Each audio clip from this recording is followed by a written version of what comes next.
8 مئی 2021 کو رمضان المبارک کے بابرکت مہینے میں اسرائیلی فوج نے مسجد اقصیٰ پر حملہ کر دیا اور وہاں پر موجود 70,000 کے قریب نمازیوں پر سٹنٹ گرینیڈ، ربڑ کی گولیوں اور آنسو گیس سے حملہ کیا، جس میں تقریباً 300 فلسطینی زخمی ہوئے، جس میں 153 شدید زخمی ہوئے جن کو ہسپتال داخل کرنا پڑا۔ اسرائیل نے یہ حملہ رمضان المبارک کی 27ویں رات یعنی لیلۃ القدر کو کیا۔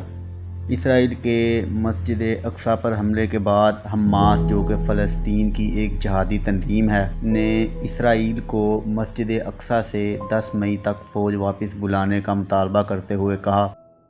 کہ اسرائیل نے اگر فوج واپس نہ بلائی تو اس کے سنگین نتائج برآمد ہوں گے۔ پھر 10 مئی کو مطالبہ پورا نہ ہونے پر حماس نے اسرائیل پر 150 راکٹ داغے، لیکن اسرائیل کے Iron Dome anti missile system نے زیادہ تر راکٹ کو فضا میں تباہ کر دیا، صرف چند ایک راکٹ ہی عمارتوں سے ٹکرائے تھے۔ اس ویڈیو میں آپ کو اسرائیل اور فلسطین کے درمیان جاری کشیدگی کی وجوہات اور اس کے اسباب کے بارے میں تفصیل سے کروں گا، اور اس معاملے میں عالمی قوتوں اور میڈیا کے دور کردار کے بارے میں چند حقائق بھی بتاؤں گا۔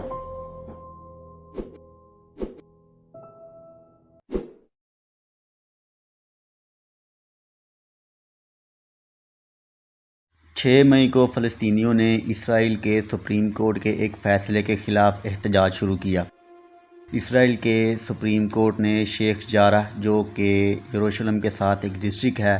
کو قانونی طور پر اسرائیل میں ضم کرنے اور وہاں پر موجود فلسطینی خاندانوں کو بے دخل کرنے کا فیصلہ سنایا تھا۔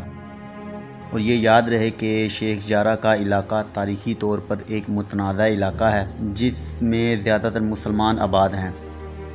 یہ 1948 میں جب عرب اسرائیل جنگ ہوئی تو یہ علاقہ اردن کے قبضے میں آیا تھا، تو اردن نے 1956 میں United nation foundation for refugees کے ساتھ مل کر یہاں جنگ کے دوران بے گھر ہونے والے فلسطینی خاندانوں کو آباد کر دیا۔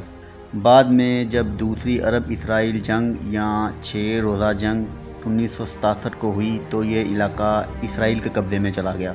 اسرائیل کے لینڈ اینڈ پراپرٹی لا کے مطابق 1948 کی عرب اسرائیل جنگ سے پہلے اگر کوئی یہودی اسرائیل میں کسی پراپرٹی کا مالک تھا تو وہ اپنی زمینوں کو واپس حاصل کر سکتا ہے۔ پھر 1972 میں اسرائیل کے لینڈ اینڈ پراپرٹی اتھارٹی نے اس علاقے کو ایک یہودی ٹرسٹ کے نام پر رجسٹر کیا، اور جس یہودی ٹرسٹ کے نام اس علاقے کو رجسٹر کیا گیا تھا، اس یہودی ٹرسٹ کے مطابق 1870 میں انہوں نے یہ زمین اس وقت کے اس زمین کے فلسطینی مالکوں سے خریدی تھی، اور ثبوت کے طور پر جو کاغذات وہ پیش کرتے ہیں وہ اتنے اتھینٹیکیٹڈ نہیں ہیں۔ زمین کو یہودی ٹرسٹ کے نام رجسٹر ہونے کے بعد یہودی ٹرسٹ شیخ جارح میں موجود گھروں میں مقیم مسلمان خاندانوں سے زبردستی کرایہ بھی وصول کرتے رہے، جس میں ان کو United nation foundation for refugees نے اردن کی حکومت کے ساتھ مل کر آباد کیا تھا۔ اس کے بعد یہودی ٹرسٹ نے یہ جگہ رائٹ ونگ جوش سیٹلر کو فروخت کر دی، اور یہ یاد رہے کہ جوش سیٹلر کو امریکہ کی سیاسی اور مالی لحاظ سے دونوں طرح سے سپورٹ حاصل تھی۔ جب یہ علاقہ یہودی آباد کاروں کے قبضے میں گیا تو ان کی متعدد کوششوں کے بعد 1990 میں چند فلسطینی خاندانوں کو شیخ جارح کے علاقے سے عدالتی حکم پر بے دخل کر دیا گیا۔ اس کے بعد 2002 میں 43 فلسطینی خاندانوں کو بھی اس علاقے سے بے دخل کیا گیا۔ اس کے علاوہ 2008 میں ہنون اور غاوی خاندان کو، 2017 میں شمسنا خاندان کو بے دخل کیا گیا۔ 2010 میں جب فلسطینیوں نے اسرائیل کے سپریم کورٹ میں اس علاقے کی ملکیت کے لیے پٹیشن دائر کی تو اسرائیل کے سپریم کورٹ نے فلسطینیوں کی پٹیشن کو خارج کر دیا، اور جس طرح کا قانون یہودیوں کے لیے ہے کہ وہ 1948 سے پہلے والی اپنی زمین واپس حاصل کر سکتے ہیں، ایسا کوئی بھی قانون فلسطینیوں کے لیے موجود نہیں کہ وہ اسرائیل میں موجود اپنی زمین کو واپس حاصل کر سکیں۔ اپریل 2021 کو عدالت کے فیصلے کے مطابق 2 مئی 2021 تک 13 فلسطینی خاندانوں کے 58 افراد جن میں 17 بچے بھی شامل ہیں زبردستی بے گھر کیا جانا تھا، لیکن حالیہ کشیدگی کی وجہ سے اس فیصلے پر عمل درآمد 1 ماہ کے لیے روک دیا گیا ہے اور باقی خاندانوں کو اگست تک بے گھر کرنے کا فیصلہ سنایا تھا اسرائیلی سپریم کورٹ نے۔ اس کے علاوہ اپریل 2021 میں ایسے واقعات بھی رونما ہوئے تھے جنہوں نے کشیدگی میں مزید اضافہ کیا تھا۔ 13 اپریل 2021 میں جب رمضان المبارک کا آغاز ہوا تو اسرائیلی پولیس نے باب العمود یا دمیسکس گیٹ، جو کہ اولڈ یروشلم کا دروازہ ہے، اسی جگہ پر مسلمان اکٹھے ہوتے ہیں، کو بند کر دیا۔ اس کے بعد 15 اپریل کو فلسطینی نوجوان نے ایک الٹرا آرتھوڈاکس یہودی کو تھپڑ مارا، جس کی ویڈیو دیکھتے ہی دیکھتے ٹک ٹاک پر وائرل ہو گئی۔ 22 اپریل کو دائیں بازو کی جوئش سپریمسٹ پارٹی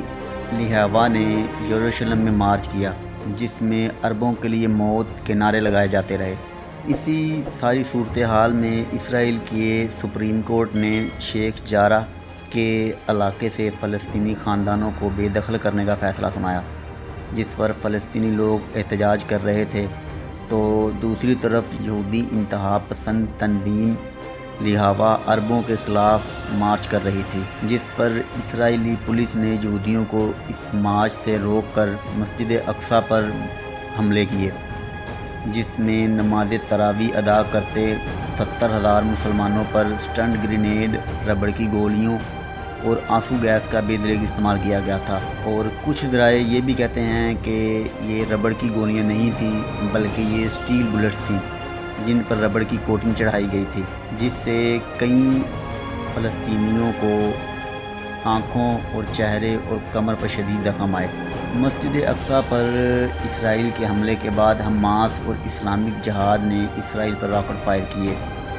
حماس اور اسلامک جہاد کے حملے کے بعد اسرائیل نے غزہ کی پٹی پر فائٹر جیٹ اور ٹینکوں سے حملہ کر دیا، حالانکہ پہلے اسرائیل نے مسجد اقصیٰ پر حملہ کیا تھا، جس کے نتیجے میں حماس اور اسلامک جہاد نے اسرائیل پر راکٹ فائر کیے تھے، جن میں سے 90% وہ بھی اسرائیل کے آئرن ڈوم سسٹم نے تباہ کر دیے تھے۔ غزہ کی وزارت صحت کے مطابق 16 مئی 2021 تک اسرائیل کے حملوں میں 197 فلسطینی مسلمان شہید ہو چکے ہیں، جن میں 58 بچے بھی شامل ہیں، اور اس میں اب تک 1235 فلسطینی شدید زخمی ہو چکے ہیں۔ اس ساری صورتحال میں الیکٹرانک میڈیا کا کردار نیوٹرل ہونا چاہیے تھا، لیکن الیکٹرانک میڈیا کے دوغلے کردار کے ساتھ رہی سہی کسر سوشل میڈیا کی بڑی بڑی کمپنیز نے پوری کر دی، جس میں فیس بک، ٹویٹر، انسٹاگرام اور کافی حد تک یوٹیوب بھی شامل ہے۔ فیس بک، ٹویٹر اور انسٹاگرام نے شیخ جارح سے فلسطینیوں کی بے دخلی کے متعلق پوسٹوں کو یا تو ڈیلیٹ کر دیا، اور جن اکاؤنٹس سے یہ پوسٹ ہو رہی تھیں ان کو یا تو فریز کر دیا گیا یا پھر سسپینڈ کر دیا گیا۔ اس کے علاوہ ٹویٹر اور انسٹاگرام پر الاقصیٰ کے ہیش ٹیگ کو ہائیڈ کر دیا گیا، اور جب اس سارے معاملے پر انسٹاگرام اور دیگر social networking website سے رابطہ کیا گیا تو انہوں نے یہ کہہ کر بات ختم کر دی کہ وہ پوسٹیں اور اکاؤنٹس ہمارے سسٹم کے آٹومیٹک سسٹم میں خرابی کی وجہ سے ڈیلیٹ ہوئے ہیں اور ہم اس معاملے پر کام کر رہے ہیں، اور ان اکاؤنٹس اور پوسٹوں کو اب بھی کمیونٹی گائیڈ لائن کے خلاف ہونے پر ڈیلیٹ یا پھر سسپینڈ کیا جا رہا ہے۔ اس کے علاوہ 15 مئی 2021 کو اسرائیل نے فلسطین میں انٹرنیشنل میڈیا ہاؤس کی بلڈنگ کو راکٹ حملے میں تباہ کر دیا۔ میڈیا ہاؤس پر اسرائیلی حملے کے بعد فریڈم آف سپیچ کے ٹھیکیدار امریکہ، یورپ اور ان کی لے پالک NGOز کی جانب سے کوئی رد عمل سامنے نہیں آیا۔ ان کو فریڈم آف سپیچ صرف اس وقت یاد آتا ہے جب مسلمانوں کے جذبات کو مجروح کرنا ہو یا ہمارے پیارے نبی صلی اللہ علیہ وآلہ وسلم کی شان و گستاخی کرنی ہو۔ ان سارے معاملات اور اسرائیل کے فلسطینیوں پر ظلم کے بعد مسلمان ممالک کے لیڈروں کا کردار صرف زبانی مذمت اور قراردادوں تک ہی محدود رہا۔ اس میں صرف ملائشیاں نہیں، کھل کر اور دلیرانہ بات کی کہ مسلمانوں کو اپنی فوجیں فلسطین اور یروشلم میں اتار دینی چاہیے، لیکن جب ہم دیکھتے ہیں کہ نام نہاد مسلمان ممالک جس میں UAE اور سعودی عرب شامل ہیں نے الٹا فلسطینیوں کو اپنے بچاؤ میں اسرائیل پر حملہ کرنے سے منع کرتے ہوئے یہاں تک دھمکی دے دی کہ اگر فلسطینیوں نے اسرائیل پر حملے بند نہ کیے تو ہم اپنے ترقیاتی پروجیکٹ فلسطین میں روک دیں گے۔